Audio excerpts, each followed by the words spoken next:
এই যে লন্ডন সফর করে আসলো প্রফেসর ইউনুস, আমি আমার কাছে এটা মোটেও ভালো লাগে নাই। আমি আমার আস্থা হারাচ্ছি প্রফেসর ইউনুসের উপরে। এতগুলো দিন এতগুলো মাস আমি প্রফেসর ইউনুসকে পূজা করতাম, তার পক্ষে সবকিছু বলতাম, কিন্তু আজকে আমি প্রথমবার বলতে বাধ্য হচ্ছি যে তিনি এখন অন্যদের হাতের পুতুলে পরিণত হতে পারেন। এবং আমার আশঙ্কা হচ্ছে যে ভারতীয় প্রচন্ড শক্তিশালী গোয়েন্দা সংস্থা এই যে কয়েকজন মানুষের মাধ্যমে, বিএনপির কয়েকজন মানুষের মাধ্যমে এই দেশে আওয়ামী লীগকে আবার পুনঃপ্রতিষ্ঠা করতে চেষ্টা করতেছে, সেখানে এখন ডক্টর ইউনুসকেও কি টানবে কিনা।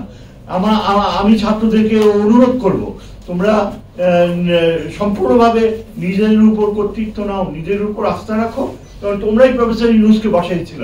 কেন তোমরা আজকে তোমাদের ওই সৎ সাহস থাকবে না? আমি একটা কথা সাজেস্ট করতে পারি, আমরা এটা সম্পূর্ণ আমার নিজস্ব চিন্তা, যে তোমাদের পক্ষে তোমরা আরেকজন মানুষকে পেতে পারো as a very important ally, তাকেও কিন্তু তোমরা বসিয়েছো ক্ষমতায়। তোমরা এটা ভুলে গেলা। তোমরা না থাকলে এই যে আমাদের চিফ জাস্টিস সুপ্রিম কোর্টের জাস্টিস রিফায়েত আহমেদ, উনি কোনোদিনও চিফ জাস্টিস হতে পারতেন না। He was so frustrated. Hasina তাকে বারবার পিছনে ফেলে রেখেছে। He is one of the most learned justices. ওনার বাবা এই যে জাস্টিস ব্যারিস্টার ইশতিয়াক প্রচুর ত্যাগ স্বীকার করেছে এই দেশে গণতন্ত্রের জন্য। তার মা সুফিয়া আহমেদ, প্রফেসর এমেরিটাস, তিনি যে পিএইচডি থিসিস লিখছে Dhaka university, origins of Dhaka university, সেখানে তার কাজ একটা অসামান্য অবদান ছিল যে কিভাবে কলকাতা কেন্দ্রিক বুদ্ধিজীবীরা বারবার বাধা দিচ্ছে ঢাকা ইউনিভার্সিটিকে, কিভাবে হিন্দুত্ববাদীরা ঢাকা ইউনিভার্সিটির সৃষ্টিকে বারবার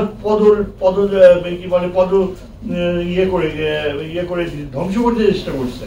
এবং আমি বলতে চাই যে তোমরা যদি প্রফেসর ইউনুস বেইমানি করে, যদি আবার এই বিএনপি কে নিয়ে কোলাকুলি করে, হাত মিলায়, এবং এত বড় তার লন্ডনে যাওয়ার কোনো দরকারই ছিল না। প্রিন্স চার্লসের কাছ থেকে একটা সামান্য মেডালের জন্য তিনি এত